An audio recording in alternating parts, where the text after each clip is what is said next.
दोस्तों नमस्कार, ये है मार्गदर्शन फॉर सिविल सर्विसेज। मैं अनुराग चौधरी। दोस्तों किसी भी परीक्षा की तैयारी में स्वयं का मूल्यांकन करना बहुत ज़रूरी होता है।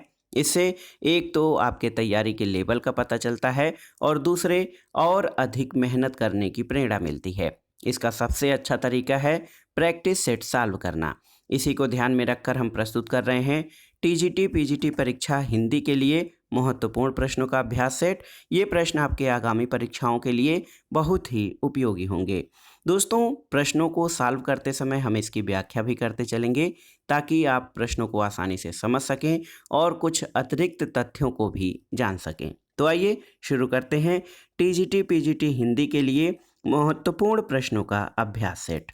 दोस्तों आज की वीडियो का जो पहला प्रश्न है बहुत ही महत्वपूर्ण है। आप देख सकते हैं आचार्य रामचंद्र शुक्ल के इतिहास ग्रंथ में कालों के नामकरण का आधार क्या रहा है।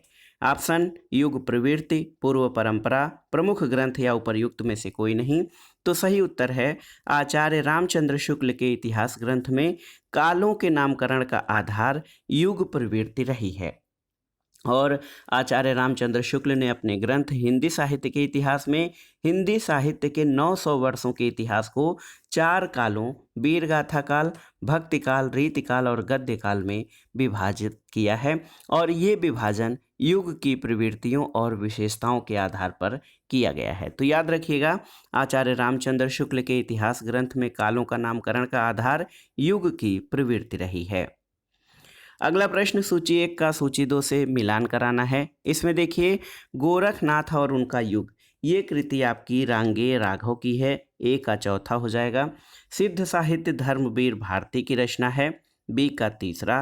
नाथ संप्रदाय के लेखक हजारी प्रसाद द्विवेदी हैं। सी का दूसरा। और हिंदी काव्य में निर्गुण संप्रदाय पीताम्बर दत्त बड़थवाल की रचना है। तो डी का पहला हो जाएगा। तो सही उत्तर आपका हो जाएगा 4 3 2 1 ऑप्शन बी। अगले प्रश्न पर आते हैं हिंदी काव्य शास्त्र का इतिहास पुस्तक के लेखक कौन है। तो ये महत्वपूर्ण रचना है। देखिए दोस्तों याद करना पड़ेगा ये इन सारे तथ्यों को। तो आप देख लीजिए कि डॉक्टर भगीरथ मिश्र हिंदी काव्य शास्त्र के इतिहास पुस्तक के लेखक हैं। उत्तरी भारत की संत परंपरा परशुराम चतुर्वेदी ने लिखा है। और हिंदी साहित्य का इतिहास डॉक्टर विजयेंद्र स्नातक द्वारा लिखा गया है। तो याद रखिएगा हिंदी काव्य शास्त्र का इतिहास पुस्तक डॉक्टर भगीरथ मिश्र के द्वारा लिखा गया है। अगला प्रश्न एक ग्रंथ है कि हिंदी साहित्य का विवेचनात्मक इतिहास के लेखक कौन है। तो सही उत्तर है देखिए सूर्यकांत शास्त्री। ऑप्शन डी आपका सही उत्तर हो जाएगा। हिंदी साहित्य के विवेचनात्मक इतिहास के लेखक सूर्यकांत शास्त्री हैं। और आप देख सकते हैं दोस्तों, आप देख सकते हैं कि हिंदी भाषा और साहित्य ये श्याम सुंदर दास की रचना है। हिंदी भाषा का विकास नामक पुस्तक ये श्याम सुंदर दास ने लिखा है। डॉक्टर नागेंद्र ने रीति काव्य की भूमिका और डॉक्टर राम कुमार वर्मा ने हिंदी साहित्य का आलोचनात्मक इतिहास लिखा है। तो याद रखिएगा हिंदी साहित्य का विवेचनात्मक इतिहास सूर्यकांत शास्त्री द्वारा लिखा गया है। अगला प्रश्न है दोस्तों मिस्र बंधुओं ने आरंभिक काल की समय सीमा कितनी निर्धारित की है, आपको बताना है। तो सही उत्तर है मिस्र बंधुओं ने आरंभिक काल की समय सीमा संवत 700 से 1444 विक्रमी संवत निर्धारित की है। ऑप्शन सी आपका सही उत्तर हो जाएगा। और हिंदी साहित्य के इतिहास का काल विभाजन आप जान लीजिए कि मिस्र बंधुओं ने 5 भागों में किया है। एक तो आरंभिक काल, दूसरा माध्यमिक काल, तीसरा अलंकृत काल, चौथा परिवर्तन काल और पांचवा वर्तमान काल। अगले प्रश्न पर आते हैं दोस्तों हिंदी साहित्य के आदिकाल का नाम आदिकाल किसने दिया था, आपको बताना है। तो हजारी प्रसाद द्विवेदी, डॉक्टर रमाशंकर शुक्ल रसाल, ए तथा बी दोनों, और देखिए श्याम सुंदर दास। तो सही उत्तर ऑप्शन सी हो जाएगा, ए और बी दोनों। आप देखिए दोस्तों कि हिंदी साहित्य के आदिकाल का नाम आदिकाल देने वाले विद्वान आचार्य हजारी प्रसाद द्विवेदी और डॉक्टर रमाशंकर शुक्ल रसाल हैं। श्याम सुंदर दास ने आदिकाल का नाम वीरगाथा युग दिया है। और हजारी प्रसाद द्विवेदी के महत्वपूर्ण साहित्य ऐतिहासिक ग्रंथों में हिंदी साहित्य की भूमिका, हिंदी साहित्य का आदिकाल, हिंदी साहित्य का उद्भव और विकास, और डॉक्टर रमाशंकर शुक्ल रसाल ने हिंदी साहित्य का इतिहास नामक ग्रंथ लिखा है। तो याद रखिएगा, आदिकाल नाम डॉक्टर हजारी प्रसाद द्विवेदी और रमाशंकर शुक्ल रसाल दोनों द्वारा दिया गया है। अगला प्रश्न है कि स्वयंभूकृत पौम पौमचर्यु कितने कांडों वाला महाकाव्य है? तो ऑप्शन है 7, 5, 6 और 8। तो सही उत्तर क्या हो जाएगा? सही उत्तर 5 कांडों वाला महाकाव्य है स्वयंभूकृत पौमचर्यु। दोस्तों, ये एक अपूर्ण महाकाव्य था जिसको स्वयंभू के पुत्र त्रिभुवन ने पूरा किया था, और ये ग्रंथ भगवान राम पर आधारित है और जैन परंपरा के अनुसार लिखा गया है। इस ग्रंथ की रचना कड़वक शैली, दोहा और चौपाई में की गई है। स्वयंभू की अन्य रचनाओं में ऋठण में चरेव, पंचमी चरित्र और स्वयंभू छंदस है। अगले प्रश्न पर आते हैं दोस्तों। पृथ्वीराज रासो के अनुसार पृथ्वीराज के पिता का नाम क्या ज्ञात होता है? ऑप्शन देखिए, समर सिंह, अनंगपाल, राजेश्वर या सोमेश्वर। तो सही उत्तर है ऑप्शन डी, सोमेश्वर। पृथ्वीराज रासो के अनुसार पृथ्वीराज के पिता का नाम सोमेश्वर पता चलता है। सोमेश्वर अजमेर के चौहान का विवाह दिल्ली के तोमर राजा अनंगपाल की पुत्री कमला के साथ हुआ था, जिससे कि पृथ्वीराज का जन्म हुआ था। और आचार्य रामचंद्र शुक्ल ने हिंदी में पृथ्वीराज रासो को हिंदी का पहला महाकाव्य माना है, और इसके रचयिता चंद बरदाई को हिंदी का प्रथम महाकवि स्वीकार किया है। अगला प्रश्न है दोस्तों, संयोगिता किसकी पुत्री थी? तो उत्तर है संयोगिता राजा जयचंद की पुत्री थी। देखिए, जयचंद की पुत्री संयोगिता ने पृथ्वीराज से गंधर्व विवाह किया था, और इस विषय में विस्तृत उल्लेख चंद बरदाईकृत पृथ्वीराज रासो महाकाव्य में आता है। तो याद रखिएगा, संयोगिता राजा जयचंद की पुत्री थी। अगला प्रश्न है दोस्तों, सिद्धों की साधना में शून्य का पूरक तत्व क्या था? तो देखिए, सिद्धों की साधना में शून्य का पूरक तत्व वज्र होता था। ऑप्शन डी आपका सही उत्तर है। और बौद्ध धर्म के तांत्रिक रूप धारण करने के बाद 5 ध्यानी बुद्धा और उनकी शक्तियों के अतिरिक्त अनेक बोधिसत्वों की भावना शामिल की गई, जो सृष्टि का परिचालन करते हैं, और यही वज्रयान में आकर महासुखवाद के उत्पत्ति का कारक बना। तो महासुखवाद में साधक शून्य में इस तरह विलीन हो जाता है जैसे नमक पानी में। इनकी साधना में शून्य का पूरक तत्व वज्र है। अगला प्रश्न है दोस्तों, पद्मावत में उल्लिखित राजा रतन सेन कहाँ के राजा थे? रणथंभौर, जयपुर, बीकानेर या चित्तौड़गढ़। तो सही उत्तर है चित्तौड़गढ़। ऑप्शन डी आपका सही उत्तर है। आप देख सकते हैं दोस्तों, पद्मावत में उल्लिखित राजा रतन सेन चित्तौड़गढ़ के राजा थे, और पद्मावत मलिक मोहम्मद जायसी की प्रसिद्ध रचना है, और इसमें इनकी रचना के विषय में कहा गया है सन 927 आहा, कथा आरंभ बैन कवि कहा। यानी पद्मावत की कथा का प्रारंभिक वचन कवि ने 927 हिजरी सन 1520 के ईस्वी के लगभग लिया है, और जायसी की अन्य रचनाओं में अखरावट और आखिरी कलाम है। अगला प्रश्न है, अधिकांश विद्वानों के आधार पर हिंदी में भक्ति काव्य की कितनी शाखाएं मानी जाती हैं? 5, 3, 4 या 6। तो सही उत्तर है, देखिए, अधिकांश विद्वानों के आधार पर हिंदी में भक्ति काव्य की 4 शाखाएं मानी जाती हैं। भक्ति काल को 2 काव्य धाराओं में विभक्त किया गया है, आप जानते हैं, निर्गुण और सगुण। फिर से निर्गुण काव्य धारा की 2 शाखाएं हैं, ज्ञान मार्गी शाखा और प्रेम मार्गी शाखा। और इसी तरह सगुण काव्य धारा की 2 शाखाएं हैं, राम भक्ति शाखा और कृष्ण भक्ति शाखा। तो इस तरह से भक्ति काव्य की 4 शाखाएं हैं। अगला प्रश्न है, ओनई घटा परिजग छाहा पंक्ति के रचनाकार कौन है? ओनई घटा परिजग छाहा, इस पंक्ति के रचनाकार कौन है? कबीरदास, तुलसीदास, जायसी और कुंभनदास। तो सही उत्तर है मलिक मोहम्मद जायसी, ऑप्शन सी। देखिए, ये पंक्तियाँ जो है पद्मावत के रचनाकार ओनई घटा परिजग छाहा मलिक मोहम्मद जायसी की पंक्तियां हैं। इसके अलावा कुछ अन्य पंक्तियां जो परीक्षाओं में पूछी जाती हैं, प्रेम कला एहि भात विचारहु, बूझ ले जो बूझे पारहु। दूसरा है, मानुष प्रेम भयहु बैकुंठी, नाहित काह झार भर मुठी। और प्यू से कहऊ संदेशड़ा, हे भवरा हे काग, सो धन बिरही जरि मुई, तेहिक धुआं हम लाग, ये सभी मलिक मोहम्मद जायसी की जो है पंक्तियां हैं। अगला प्रश्न है मलूक दास। दोस्तों, मलूक दास संत कवि रहे हैं। इनका जन्म स्थल पूछा गया है तो कहाँ पर है, तो याद रखिएगा वर्तमान में इलाहाबाद या प्रयागराज के कड़ा नामक स्थान पर इनका जन्म हुआ था और 1574 ईस्वी में मलूक दास का जन्म हुआ था। इनकी दो प्रसिद्ध पुस्तकें हैं, रतन खान और ज्ञान बोध। ये निर्गुण ज्ञानाश्रयी भक्ति काव्य धारा के संत कवि हैं। इनकी जो सबसे महत्वपूर्ण जो रचना है, पंक्तियां हैं, अजगर करे न चाकरी पंछी करे न काम, दास मलूका कह गए सबके दाता राम, और दूसरा है कि माला जपो न कर जपो जिभ्या कहो न राम। तो ये पंक्तियां मलूक दास की हैं। अगला प्रश्न है निम्नलिखित में से कौन सा कथन संत काव्य के संदर्भ में सही नहीं है। संत काव्य की भाषा जन सामान्य की भाषा है, बिल्कुल सही है। संत काव्य जन सामान्य की भाषा में जो है अपने काव्य की रचना करते हैं। संत काव्य में शास्त्रीय ज्ञान को परम आवश्यक माना गया है, सही नहीं है। संत काव्य आत्मानुभूत पर अधिक बल देता है, बिल्कुल सही है। और संत काव्य में धार्मिक रूढ़ियों और परंपराओं के अंधानुकरण का विरोध है, तो ये सही है। इसमें आपसे पूछा गया है संत काव्य के संदर्भ में कौन सा सही नहीं है, तो ऑप्शन बी आपका सही नहीं है। अगले प्रश्न पर आते हैं। साधना के 3 अवयव बताए गए हैं, कौन सा एक साधना का अवयव नहीं है। देखिए, भक्ति, कर्म, ज्ञान और मन, तो सही उत्तर है मन।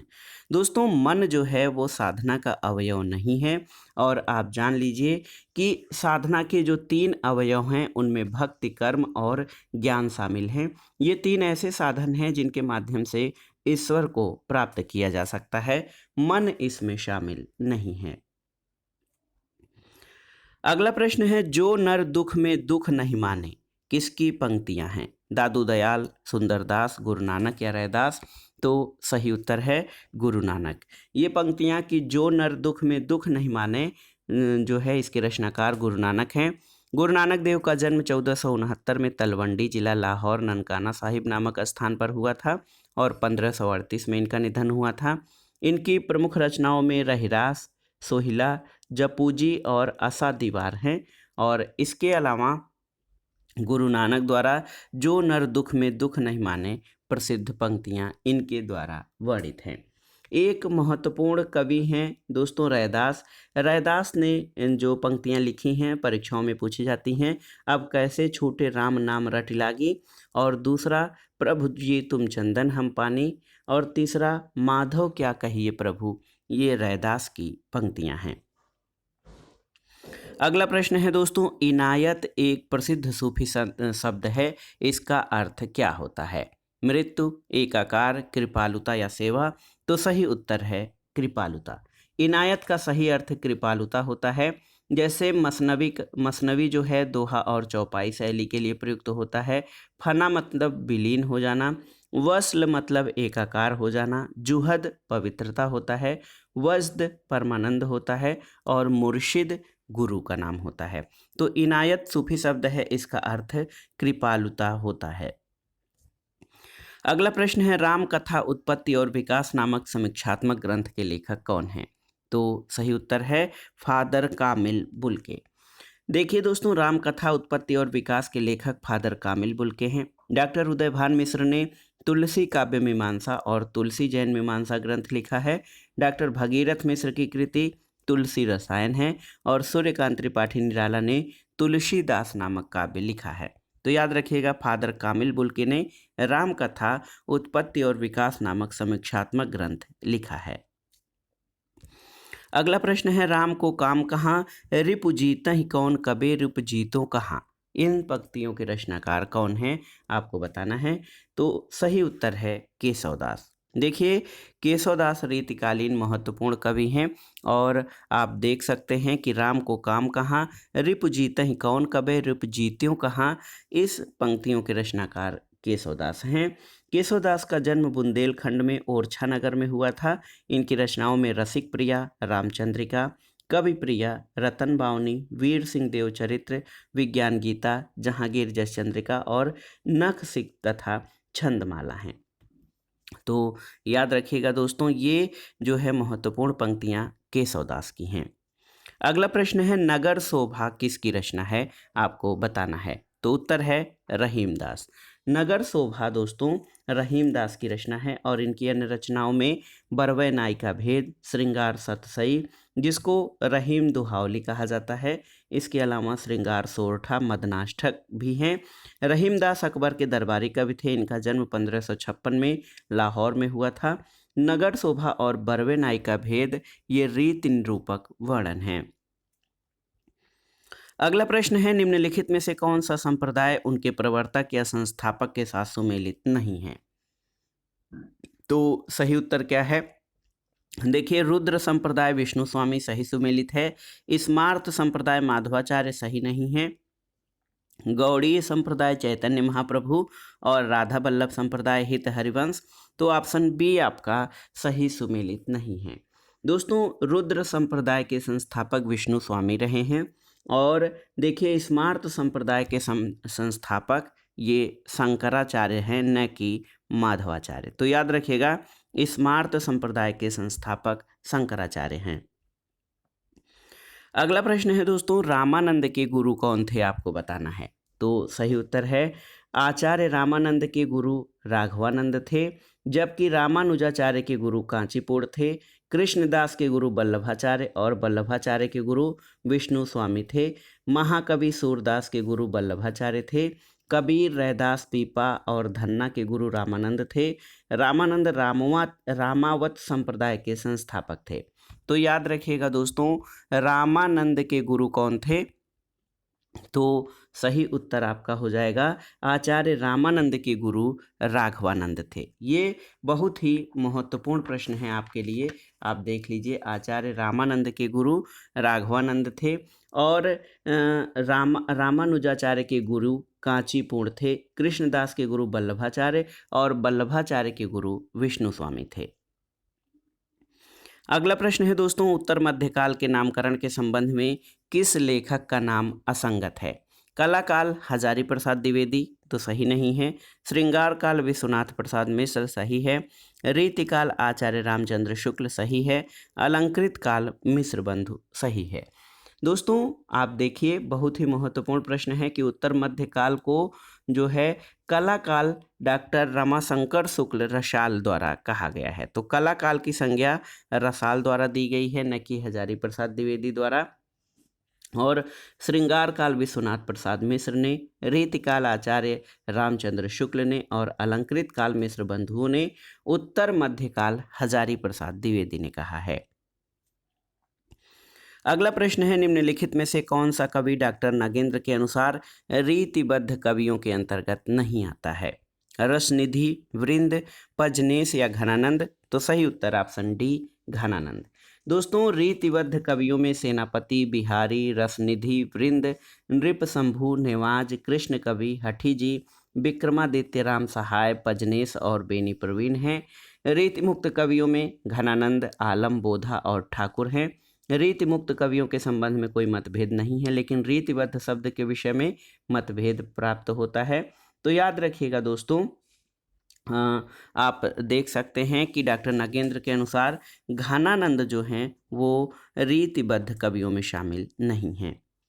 अगला प्रश्न है आनंद अरुणोदय किसकी काव्य कृति है। ऑप्शन है प्रेमघन, भारतेंदु, महावीर प्रसाद द्विवेदी या हरिऔध। तो सही उत्तर है प्रेमघन, जिनका पूरा नाम बद्री नारायण चौधरी प्रेमघन रहा है, इनकी काव्य कृति है। और प्रेमघन की अन्य कृतियों में जीर्ण जनपद, मयंक महिमा, प्रेम पीयूष वर्षा, वर्षा बिंदु और लालित्य लहरी आदि रहे हैं। तो याद रखिएगा आनंद अरुणोदय प्रेमघन की कृति है। अगला प्रश्न है भारतेंदु युग में समस्या पूर्ति से संबंधित निम्नलिखित चर्चित पंक्ति के रचनाकार कौन है। प्यारे तिहारे निहारे बिना अखियाँ दुखियाँ नहीं मानती हैं। तो याद रखिएगा दोस्तों भारतेंदु युग में समस्या पूर्ति काव्य का विशेष अंग थी और ये पंक्तियाँ जो हैं प्यारे तिहारे निहारे बिना अखियाँ दुखियाँ नहीं मानती हैं, ये भारतेंदु हरिश्चंद्र द्वारा रचित है। ऑप्शन ए आपका सही उत्तर है। अगला प्रश्न है वीराष्टक और कलकासी रचनाओं के रचनाकार कौन है। तो सही उत्तर है जगन्नाथ दास रत्नाकर। ऑप्शन सी आपका सही उत्तर है। जगन्नाथ दास रत्नाकर ब्रजभाषा के महत्वपूर्ण कवि हैं। विराष्टक और कलकासी इनकी रचनाएं हैं। इनकी प्रमुख रचनाओं में उद्धव शतक, हिंडोला, श्रृंगार लहरी, गंगावतरण और कविरत्न हैं। तो आप देख लीजिए दोस्तों, ये महत्वपूर्ण जो विराष्टक और कलकासी हैं, इनके रचनाकार जगन्नाथ दास रत्नाकर हैं। अगला प्रश्न है, आओ खुली बयार नवगीत के रचनाकार कौन हैं?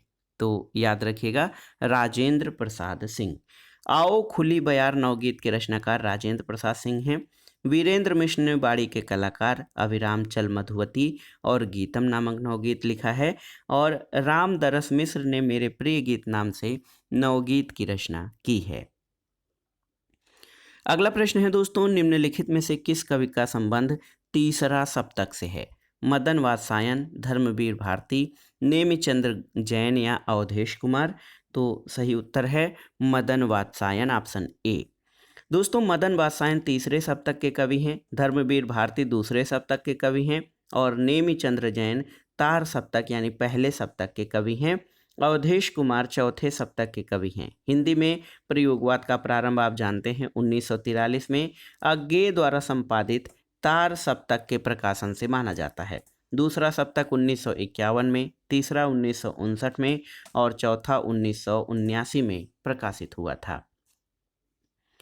अगला प्रश्न है, शिला पंख चमकीले किस सप्तक के कवि से संबंधित रचना है? तो सही उत्तर है शिला पंख चमकीले गिरिजा कुमार माथुर की रचना है। और आप जानते हैं कि इनका संबंध तार सप्तक यानी पहले सप्तक से रहा है, जिसको तार सप्तक कहते हैं। शिला पंख चमकीले ये गिरिजा कुमार माथुर की रचना है। अगला प्रश्न है, मयंक मंजरी किसका नाटक है? तो उत्तर है मयंक मंजरी किशोर लाल गोस्वामी द्वारा रचित नाटक है। ये भारतेंदु योगीन नाटककार हैं। तो याद रखिएगा, मयंक मंजरी किशोरी लाल गोस्वामी द्वारा रचित नाटक है। अगला प्रश्न है, राजरानी सीता नाटक के लेखक कौन हैं? आपको बताना है। ऑप्शन है डॉक्टर राम कुमार वर्मा, वृंदावन लाल वर्मा, भुवनेश्वर प्रसाद और उदय शंकर भट्ट। तो सही उत्तर है option A, doctor Ram Kumar Verma. देखिए दोस्तों, राजरानी सीता नामक नाटक डॉक्टर राम कुमार वर्मा द्वारा लिखा गया है। इनके अन्य नाटकों में कौमुदी महोत्सव है और वृंदालाल वर्मा के नाटक हैं झांसी की रानी, कश्मीर का कांटा, पूर्व की ओर, राखी की लाज आदि। इसके अलावा भुवनेश्वर प्रसाद के नाटकों में तांबे का कीड़ा और ऊसर प्रमुख हैं। उदय शंकर भट्ट के प्रमुख नाटकों में सागर विजय, अश्वत्थामा, मत्स्यगंधा, विश्वामित्र और अम्बा आदि हैं। और ये सभी प्रसादोत्तर युगीन नाटककार हैं। अगला प्रश्न है दोस्तों, सूत की माला और आरती और अंगारे किसकी रचनाएं हैं? तो सही उत्तर है हरिवंश राय बच्चन, ऑप्शन बी आपका सही उत्तर है। सूत की माला और आरती और अंगारे नामक रचनाएं हरिवंश राय बच्चन की है। इनकी प्रमुख रचनाओं में आप जानते हैं मधुशाला, मधुबाला, मधुकलश, निशा निमंत्रण, एकांत संगीत, खादी के फूल और मिलन यामिनी हैं। तो याद रखिएगा, सूत की माला और आरती और अंगारे हरिवंश राय बच्चन की प्रमुख रचनाएं हैं। अगला प्रश्न है, युग चरण के रचनाकार कौन हैं? आपको बताना है। तो सही उत्तर है माखन लाल चतुर्वेदी। दोस्तों, युग चरण के रचनाकार माखन लाल चतुर्वेदी हैं। इनकी अन्य रचनाओं में हिम किरीटनी, हिम तरंगड़ी, माता, मरण ज्वार, धूम्र वलय, वेणु लो गूंजे धरा, ये सभी रचनाएं माखन लाल चतुर्वेदी की हैं। अगला प्रश्न है दोस्तों, हिल्लोल किस कवि की रचना है? देखिए, शिवमंगल सिंह सुमन, त्रिलोचन रांगे राघव या नागार्जुन। तो इनमें से किसकी रचना हिल्लोल है? तो सही उत्तर है शिवमंगल सिंह सुमन। दोस्तों, हिल्लोल शिवमंगल सिंह सुमन की रचना है। इनकी अन्य रचनाओं में बाड़ी की व्यथा, प्रलय सृजन, विंध्य हिमालय, नवयुग के गान और एशिया जाग उठा है। अगला प्रश्न, स्वप्न भंग कृति के रचनाकार कौन है? आपको बताना है। तो सही उत्तर है प्रभाकर माचवे। याद रखिएगा दोस्तों, स्वप्न भंग के रचनाकार प्रभाकर माचवे हैं। नरेश मेहता ने वन पाखी सुनो, बोलने दे चिड़ को, मेरा समर्पित एकांत आदि हैं। सर्वेश्वर दयाल सक्सेना की रचनाओं में काठ की घंटियां, बांस का पुल, कुआनो नदी, जंगल का दर्द है। केदारनाथ सिंह की प्रमुख रचनाओं में अभी बिल्कुल अभी, अकाल में सारस, बाघ, उत्तर कबीर, टाल्स्टाय और साइकिल और जमीन पक रही है, ये केदारनाथ सिंह की रचनाएं हैं। तो स्वप्न भंग याद रखिएगा प्रभाकर माचवे की रचना है। अगला प्रश्न है, निम्नलिखित में से कौन सी रचना नरेश मेहता की नहीं है? महावृक्ष के नीचे, महाप्रस्थान, सबरी और अररिया। तो याद रखिएगा दोस्तों, नरेश मेहता की रचना महावृक्ष के नीचे ये रचना नहीं है। देखिए, महाप्रस्थान, सबरी और अररिया नरेश मेहता की रचनाएं हैं। महावृक्ष के नीचे ये अज्ञेय की रचना है। अगला प्रश्न है, निम्नलिखित में से कौन सा नाटक बाल कृष्ण भट्ट का है? ऑप्शन देखिए, कलिराज की सभा, कलिकौतुक रूपक, भारत सौभाग्य और महाराणा प्रताप। तो बाल कृष्ण भट्ट द्वारा लिखा गया नाटक कलिराज की सभा है, याद रखिएगा। इनके अन्य नाटकों में नल दमयंती स्वयंवर, रेल का विकट खेल और कलिकौतुक, भारत दुर्दशा, ये प्रताप नारायण मिश्र के नाटक हैं। कलिराज की सभा बालकृष्ण भट्ट का नाटक है और नल दमयंती स्वयंवर, रेल का विकट खेल, ये बालकृष्ण भट्ट द्वारा लिखे गए नाटक हैं। कलिकौतुक और भारत दुर्दशा ये प्रताप नारायण मिश्र के नाटक हैं। इसी प्रकार भारत दुर्दशा एक जो है भारतेंदु हरिश्चंद्र द्वारा भी लिखा गया नाटक है। अगला प्रश्न है दोस्तों, निम्नलिखित में से कौन सा उपन्यास राधा कृष्ण दास द्वारा लिखा गया है, आपको बताना है। तो सही उत्तर है निस्सहाय हिंदू। देखिए, राधा कृष्ण दास द्वारा लिखा गया उपन्यास निस्सहाय हिंदू है। श्यामा स्वप्न उपन्यास के लेखक ठाकुर जगमोहन सिंह हैं। नूतन ब्रह्मचारी बालकृष्ण भट्ट का और आदर्श हिंदू के लेखक लज्जाराम मेहता हैं।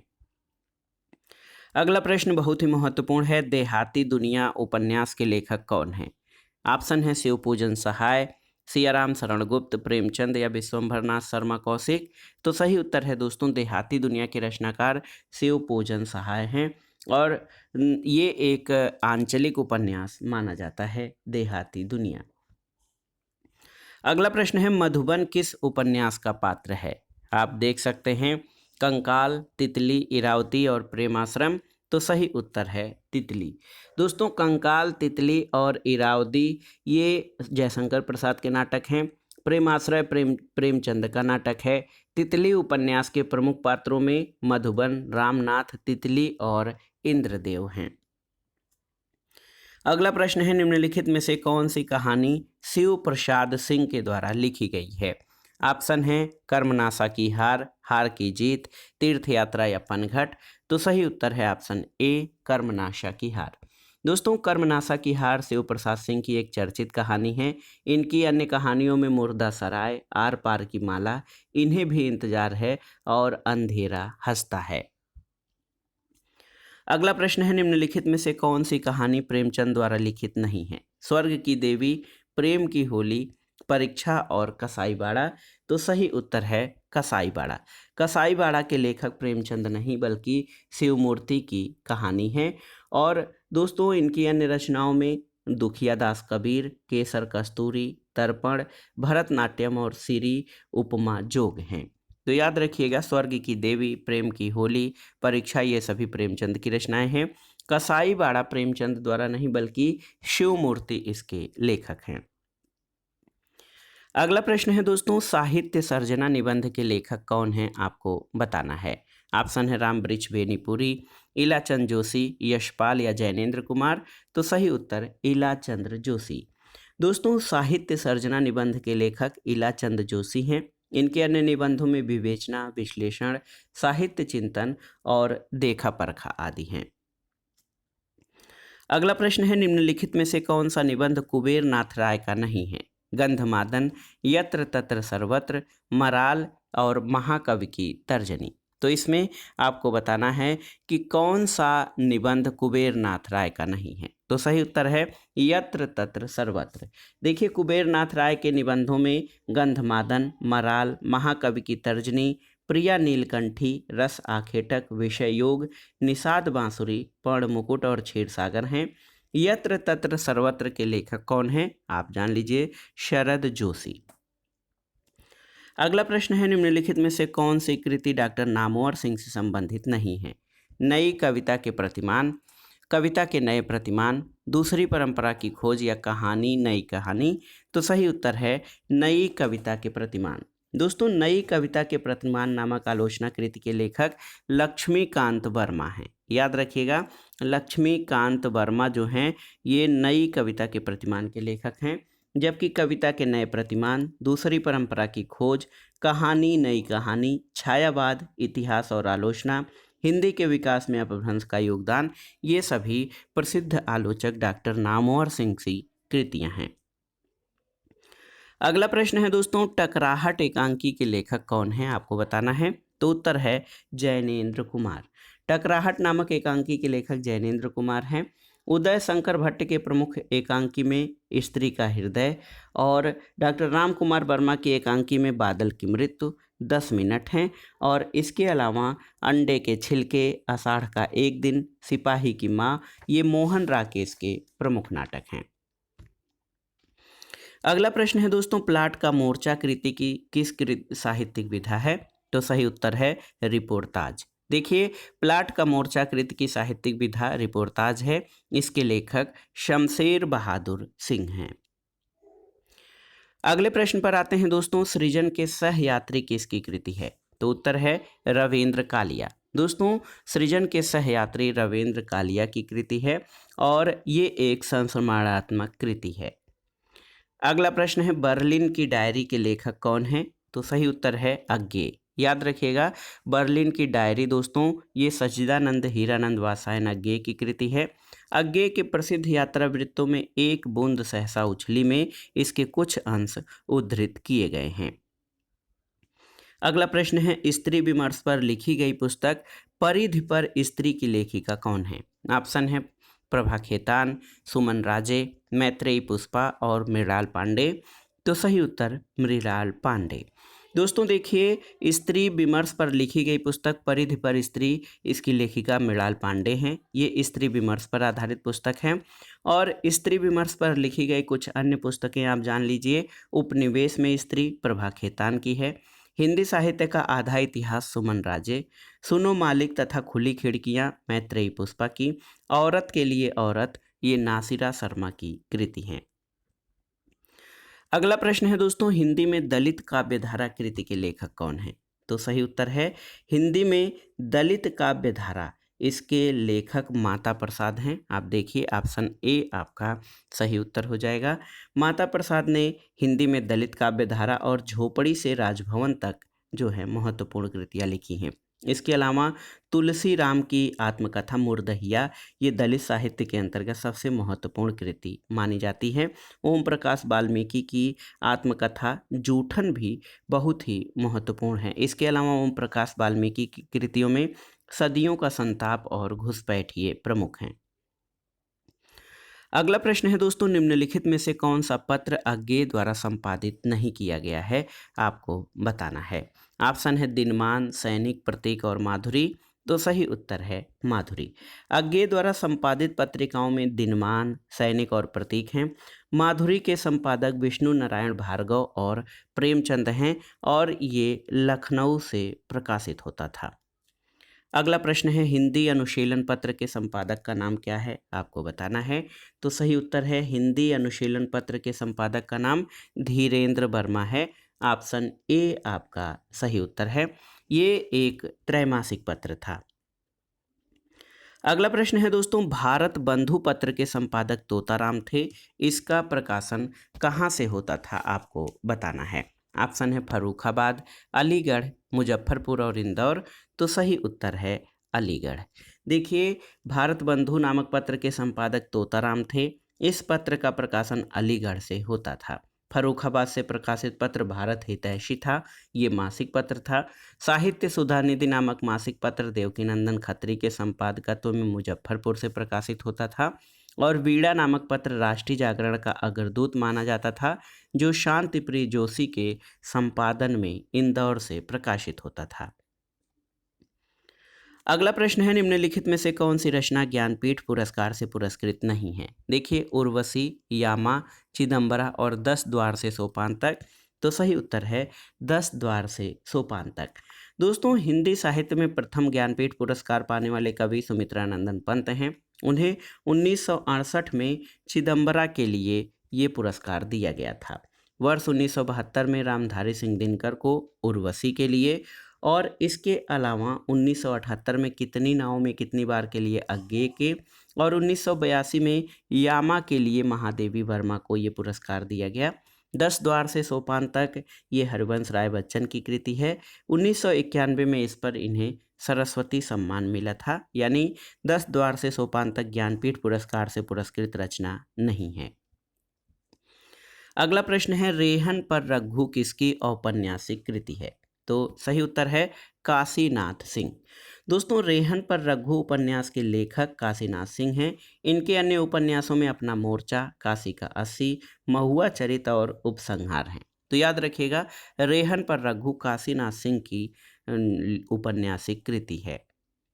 अगला प्रश्न है, मन्नू भंडारी का वास्तविक नाम क्या है? ऑप्शन देखिए, गौरा पंत, महेंद्र कुमारी, राजेंद्र भाला घोष या इनमें से कोई नहीं। तो सही उत्तर है महेंद्र कुमारी। मन्नू भंडारी का वास्तविक नाम महेंद्र कुमारी है। मन्नू भंडारी हिंदी के प्रसिद्ध उपन्यासकार और कहानीकार हैं। ये राजेंद्र यादव की पत्नी हैं। इनके 2 उपन्यास विशेष रूप से प्रसिद्ध हैं, आपका बंटी और महाभोज। गौरा पंत शिवानी का नाम है। बंग महिला का वास्तविक नाम राजेंद्र बाला घोष है। अगला है दोस्तों, देखिए, फूल हंसे कलियां मुस्काई, जगी वनस्पतियां, मुख धोती शीतल जल से, इस पंक्ति में कौन सा अलंकार है? तो सही उत्तर है, इन पंक्तियों में दोस्तों मानवीकरण अलंकार है, जहां पर मानव से भिन्न और दूसरे सजीव, जड़ वनस्पतियों अथवा निर्जीव वस्तुओं पर मानव जैसी चेष्टाओं का आरोपण किया जाए, वहां पर मानवीकरण अलंकार है। ऑप्शन बी आपका सही उत्तर है। अगले प्रश्न पर आते हैं दोस्तों, साधु भक्तों में सुयोगी, संयमी बढ़ने लगे, सभ्यता की सीढ़ियों पर सूरमा चढ़ने लगे, इन पंक्तियों की रचना किस छंद में की गई है? ऑप्शंस देखिए, हरिगीतिका, गीतिका, रोला या बरवे छंद। तो सही उत्तर है दोस्तों, जहां पर 14 तथा 12 की यति से कुल 26 मात्राओं वाले छंद का निर्माण होता है, वहां पर गीतिका छंद होता है। ऑप्शन बी आपका सही उत्तर है। तो गीतिका छंद में तीसरी, 10वीं, 17वीं और 24वीं मात्राएं सदैव लघु होती हैं। तो ये बहुत ही महत्वपूर्ण प्रश्न है। साधु भक्तों में सुयोगी, संयमी बढ़ने लगे, सभ्यता की सीढ़ियों पर सूरमा चढ़ने लगे, इसमें गीतिका छंद का प्रयोग किया गया है। तो दोस्तों, ये था आज का वीडियो। टीजीटी पीजीटी परीक्षा के लिए हिंदी के महत्वपूर्ण प्रश्नों को हमने सॉल्व किया है, और ये प्रश्न आपके आगामी एलटी ग्रेड, जीआईसी प्रवक्ता, government inter college, government degree college, उच्चतर शिक्षा असिस्टेंट प्रोफेसर आदि के लिए बहुत ही उपयोगी हैं। आप इन प्रश्नों को तैयार कर लीजिएगा। वीडियो आपको कैसा लगा हमें कमेंट बॉक्स में ज़रूर बताइएगा। वीडियो को लाइक करें, शेयर करें, और इस चैनल मार्गदर्शन फॉर सिविल सर्विसेज को सब्सक्राइब करें। वीडियो देखने के लिए धन्यवाद दोस्तों। नमस्कार।